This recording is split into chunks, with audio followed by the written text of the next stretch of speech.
Hello everyone.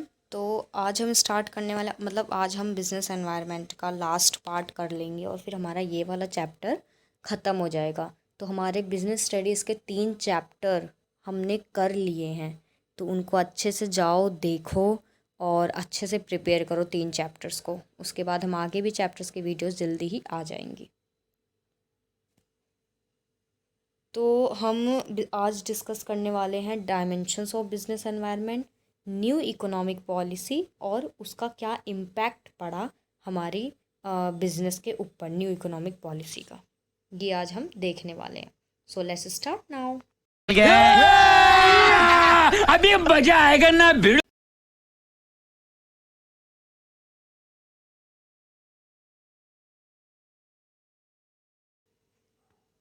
तो dimensions of business environment में पहला आ गया इकोनॉमिक एनवायरनमेंट। इसका मतलब है कि जो इकोनॉमी है वो भी हमारे बिजनेस को इफ़ेक्ट करती है। कैसे? It refers to all the factors and forces which directly influence the economy of your country. जैसे कि अगर टैक्स में कोई चेंज आ गया या महंगाई बढ़ गई, अगर महंगाई होगी तो हमारे बिजनेस पे इफ़ेक्ट होगा, लोग कम चीज़ें खरीदेंगे। अगर सारी चीज़ें महंगी हो जाएंगी तो लोगों की परचेजिंग पावर कम हो जाएगी, वो कम चीज़ें खरीदना पसंद करेंगे, तो इससे बिजनेसेस पे इफ़ेक्ट होगा, बिजनेसेस को लॉस होगा। तो ऐसी इकोनॉमी हमारे बिजनेस को बहुत इफ़ेक्ट करती है। मनी सप्लाईज का एग्जांपल ले सकते हैं। जब जब इकोनॉमी के अंदर मनी की सप्लाई, पैसे की सप्लाई बढ़ जाती है तो लोग ज़्यादा शॉपिंग करते हैं, क्योंकि लोगों के पास ज़्यादा पैसे आ जाते हैं, उनकी परचेजिंग पावर बढ़ जाती है। पर जब मनी सप्लाई कम हो जाती है तो उनकी परचेजिंग पावर कम हो जाती है और वो लोग कम चीज़ें परचेज करते हैं, जिससे बिजनेसेस इफ़ेक्ट होते हैं। ठीक है। उसके बाद अब हम देखते हैं कि सोशल एनवायरनमेंट कैसे इफ़ेक्ट करता है। अब यहाँ सोशल एनवायरनमेंट का मतलब है सोसाइटी। जिस सोसाइटी के अंदर बिजनेस एग्जिस्ट करता है वो भी तो इफ़ेक्ट करता है ना बिजनेस को। इसका क्या ले सकते हैं हम? Standard of living. कि जिस सोसाइटी में, अब अगर बहुत ही एक पॉश एरिया, बहुत अच्छी सोसाइटी के बाहर अगर आप कोई शॉप लगाओगे तो वहाँ पर उस शॉप पे जो भी चीज़ें बिक रही होंगी उसके प्राइजेस अपने आप हाई हो जाएंगे, क्योंकि वहाँ का एरिया बहुत अच्छा है। बट अगर किसी लोकल एरिया में लगा दो तो आपका प्रोडक्ट कितना भी अच्छा हो, बट आपने एक ऐसे एरिया में लगाया है जहाँ के लोग इतने एक्सपेंसिव प्रोडक्ट्स नहीं खरीद सकते हैं, तो उसकी कीमत खुद पे खुद गिर जाएगी। तो जो स्टैंडर्ड ऑफ लिविंग होता है लोगों का, वो भी हमारे बिजनेस को इफ़ेक्ट करता है। लोगों के टेस्ट और प्रेफरेंस चेंज होते रहते हैं। आज कोई ये प्रोडक्ट अच्छा लगता है तो कल को कोई और प्रोडक्ट अच्छा लगता है। तो बिजनेसेस को भी कस्टमर्स के टेस्ट और प्रेफरेंस के अकॉर्डिंग चेंज होना पड़ता है, कि अगर उन्हें जो पसंद होगा कस्टमर्स को, बिजनेसेस को वही बनाना होता है। एजुकेशन लेवल भी बिजनेसेस को इफ़ेक्ट करते हैं। तो नेक्स्ट देखते हैं हम पॉलिटिकल एनवायरनमेंट। पॉलिटिकल का मतलब यहाँ पर पूरा है गवर्नमेंट। गवर्नमेंट भी बिजनेस को इफ़ेक्ट करता है। अब ये कैसे करता है भाई? गवर्नमेंट कैसे बिजनेस को इफ़ेक्ट करेंगे, देखते हैं।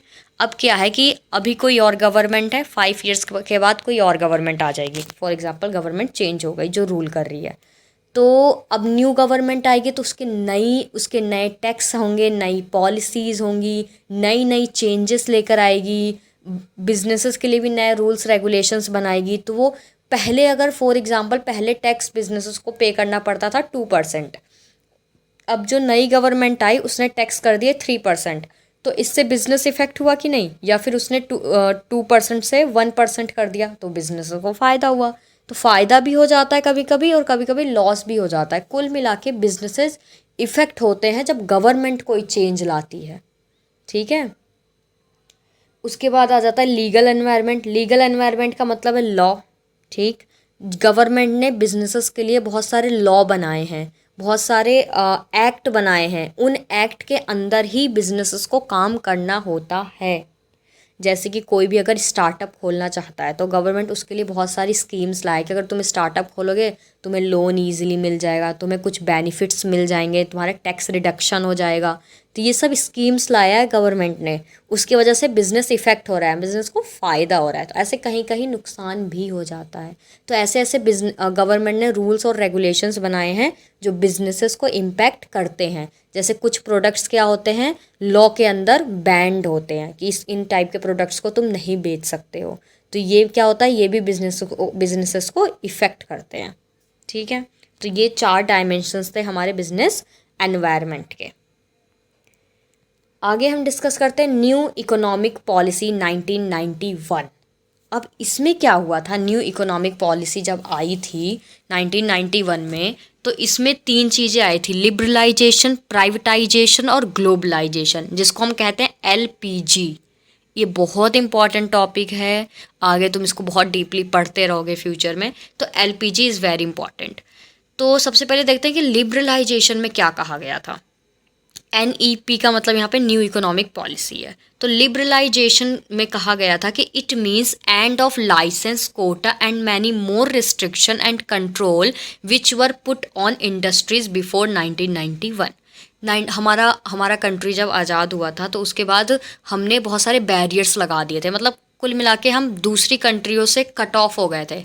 हमने अपने आप को एक मतलब एक तरीके से बंद कर दिया था कि हम बाहर की कंट्री के साथ कोई डील नहीं करेंगे, उनके साथ उन कोई मतलब इंपोर्ट एक्सपोर्ट नहीं करेंगे, और यहाँ पर ज़्यादा से ज़्यादा कंट्रोल गवर्नमेंट का था, जिससे और कोई कंट्री आके, क्योंकि हम उस टाइम वीक थे इकोनॉमिकली, हम उतने स्ट्रांग नहीं थे कि हम बाहर के कंपटीशन को फेस कर सके, इसलिए हम स्ट्रांग बनने के लिए थोड़ी टाइम के लिए बंद हो गए थे एक तरीके से।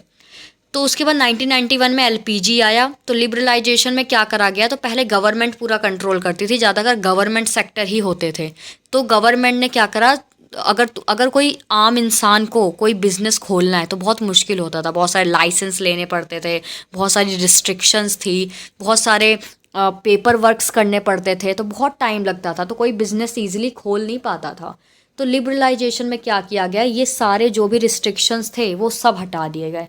अब कोई भी ईजिली बिजनेस को खोल सकता था, ये सारी रिस्ट्रिक्शंस हटा दी। जो भी रिस्ट्रिक्शंस लगाई थी कि कोई भी इंडिविजुअल पर्सन, कोई भी पब्लिक सेक्टर, कोई भी प्राइवेट सेक्टर नहीं खोल सकता बिजनेस, अब वो सारे बैरियर्स हट गए थे और कोई भी प्राइवेट सेक्टर आकर बिजनेस अपना स्टार्ट कर सकता था। अब इसके अंदर क्या क्या पॉइंट्स आए, नो रिस्ट्रिक्शन और एक्सपेंशन ऑफ बिजनेस एक्टिविटीज़। पहले क्या था, अगर तुम एक बिजनेस रन कर रही हूँ मैं फॉर एग्जांपल, उसके बाद मुझे अपनी अदर ब्रांचेस भी खोलनी है, तो पहले बहुत सारी रिस्ट्रिक्शन थी, बहुत सारे पेपर वर्क, बहुत सारी चीज़ें फिल करनी होती थी, तब जाके मैं अपना दूसरा ब्रांच खोल सकती थी। बट जब लिबरलाइजेशन आया तो ये हटा दिया गया। अब यहाँ पे कोई बैरियर नहीं है, कितने भी ब्रांचेस खोलो। Freedom in movement of goods and services, पहले ये भी रिस्ट्रिक्शन थी कि तुम एक प्लेस से दूसरी जगह, अगर मैं यूपी में हूँ तो मैं दिल्ली में जाके गुड्स नहीं बेच सकती हूँ, तो ये सारी भी रिस्ट्रिक्शंस हटा दी। कोई भी कहीं भी गुड्स बेच सकता है, इंपोर्ट कर सकता है, एक्सपोर्ट कर सकता है। Freedom in fixing the prices of goods and services, पहले गवर्नमेंट प्राइजेस बिफोर 1991 गवर्नमेंट ही प्राइजेस प्रोडक्ट्स के डिसाइड करती थी, बट जब LPG आ गया उसके बाद हम मतलब कि फिर उसके बाद मार्केट फोर्सेस, मतलब डिमांड और सप्लाई, प्राइजेस फिक्स करना पता तो चल ही गया। का इसका आंसर तो नहीं आता मुझे। Liberalisation in import and export, liberalise करना का मतलब यही होता है कि फ्री कर देना, कहते हैं ना लिबरलाइज कर देना मतलब फ्री कर देना।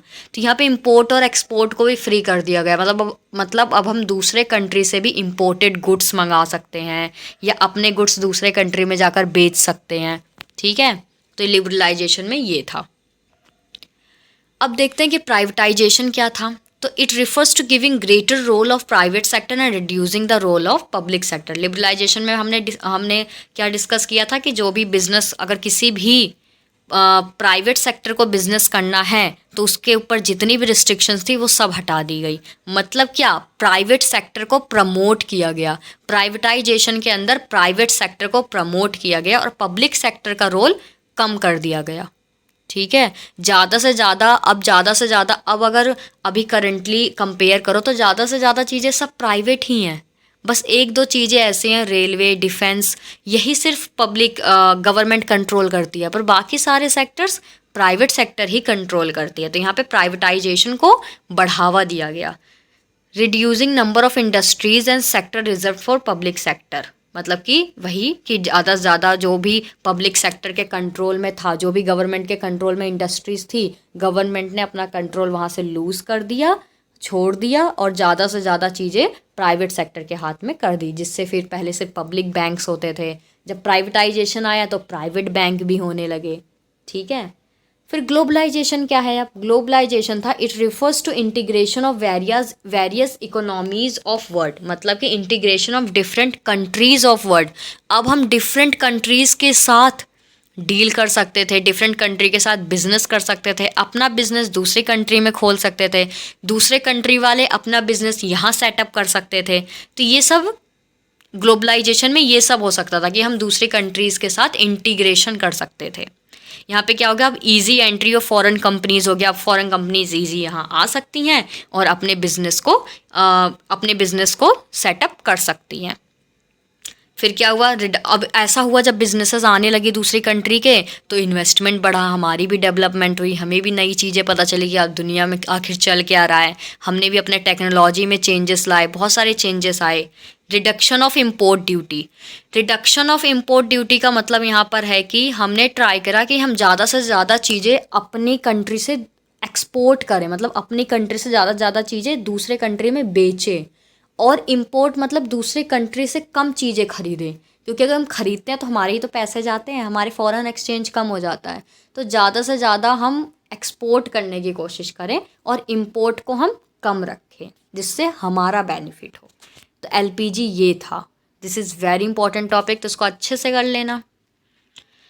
अब हम डिस्कस करते हैं कि न्यू इकोनॉमिक पॉलिसी, मतलब कि एलपीजी का क्या इफ़ेक्ट पड़ा हमारी कंट्री पर। एलपीजी के आने के बाद क्या क्या चेंजेस आए। सबसे पहला चेंज आया इंक्रीजिंग कंपटीशन। जैसे ही पहले क्या था कि हमारी ही कंट्री के लोग आपस में प्रोडक्ट्स बेच रहे हैं, ठीक है। पहले जो था ना, पहले जो दुकानदार होता था वो किंग होता था, सेलर किंग है यहाँ पे। बायर की, कस्टमर की नहीं इंपॉर्टेंस थी। बट जब क्योंकि उनके पास कोई कंपटीशन नहीं था, हमें प्रोडक्ट उन्हीं से ही खरीदना पड़ता, हमारे पास कस्टमर्स के पास ऑप्शंस नहीं थे। पर जब दूसरी कंट्रीज़ के भी लोग आके यहाँ पे सेटअप करने लगे, वो और चीप रेट पे हमें प्रोडक्ट बेचने लगे, तो हमारी भी कंट्री के लोगों ने क्या सोचा, सेलर्स ने, कि अब ये तो हमसे भी चीप पे बेच रहे हैं, तो हमारा बिज़नेस तो चलेगा नहीं। तो उन्होंने अपने बिजनेसेस के अंदर चेंजेस लाने स्टार्ट करे, नए नए इनोवेशंस करे, क्रिएटिविटी दिखाई, ठीक है। तो इससे क्या हुआ, कंपटीशन भी इंक्रीज़ हो गया। मोर डिमांडिंग कस्टमर, अब कस्टमर के पास ज़्यादा ऑप्शंस हैं। पहले एक दो ऑप्शंस होते थे, अब उनके पास ज़्यादा ऑप्शन है, तो कस्टमर भी डिमांडिंग हो गए। अब उन्हें नई वो जल्दी अपने टेस्ट और प्रेफरेंसेस उनके चेंज होते रहते हैं, और उसके अकॉर्डिंग जो सेलर्स हैं वो भी अपने प्रोडक्ट्स चेंज करते हैं। अब कस्टमर्स के पास ज़्यादा ऑप्शंस हैं, इसलिए वो ज़्यादा डिमांड करते हैं। रैपिडली चेंजिंग टेक्नोलॉजिकल एनवायरनमेंट, जब दूसरी कंट्री के लोग हमारे यहाँ के सेटअप करेंगे बिजनेस, तो वो ऑलरेडी डेवलप हैं जो दूसरी कंट्रीज़ हैं। हम तो अभी इंडिपेंडेंट हमें मिली थी, तो हम ट्राई कर रहे थे चीज़ें सीखने की। तो जब दूसरी कंट्री आके हमारे यहाँ बिज़नेस सेटअप करेगी, तो हमें भी न्यू टेक्नोलॉजी के बारे में पता चलेगा, नई मार्केट स्ट्रेटजीज़ के बारे में पता चला। तो यहाँ पर टेक्नोलॉजी में भी बहुत ज़्यादा रैपिड चेंज आया। Need for developing human resource, अब अगर हमें अच्छा काम करना है तो हमें ह्यूमन रिसोर्स का मतलब यहाँ पर है एम्प्लॉयज़। हमें एम्प्लॉयज़ भी स्किल वाले चाहिए। तो पहले क्या था कि हमें 9 to 5 काम करवाते रहते थे एम्प्लॉयज़ से, और पैसे भी उतने ज़्यादा अच्छे नहीं मिलते थे। बट जब NEP आया, LPG आया, तो उसके बाद हमने ह्यूमन रिसोर्स, एम्प्लॉयज़ पे भी ध्यान देना स्टार्ट करा, एम्प्लॉयज़ की स्किल्स को डेवलप करना स्टार्ट करा। क्योंकि at the end employees are the asset of the company. अगर वो नहीं होंगे तो कोई काम नहीं होगा। तो हमने उन पे फोकस करा कि वो सेटिस्फाइड हो, उनकी स्किल डेवलप हो, तभी हमारा बिजनेस भी अच्छे से ग्रो होगा। मार्केट ओरिएंटेशन, पहले तो हम जो प्रोडक्ट सेलर बना देता था हमें वो ख़रीदना पड़ता था। पर जब बाहर की LPG आ गया, बाहर की कंट्रीज़ यहाँ आने लगी, सेटअप करने लगी अपने बिजनेसेस, कंपटीशन बढ़ गया, तो यहाँ पे क्या हुआ, जो हम सब लोग मतलब मार्केट ओरिएंटेड हो गए। मतलब पहले मार्केट को सर्च करते थे कि लोग आखिर खरीदना क्या चाहते हैं, कस्टमर के बिहेवियर को समझते थे, मार्केट को सर्च करते थे, उसके बाद अपना प्रोडक्ट बनाते थे, देन उसकी मार्केटिंग करते थे, उसकी एडवर्टीजमेंट करते थे, ये सब चीज़ें। और ज़्यादा से ज़्यादा कस्टमर के बारे में सोचते थे कि आखिर कस्टमर चाहता क्या है। तो ये इफ़ेक्ट्स थे जो हमारी LPG के बाद आए। तो हमारा 3rd चैप्टर ख़त्म हो चुका है। भाई मज़ा आया। वीडियो को लाइक कर दो, शेयर कर दो और सब्सक्राइब भी कर लो, और आगे की वीडियोस भी जल्दी आ जाएंगी। So all the best.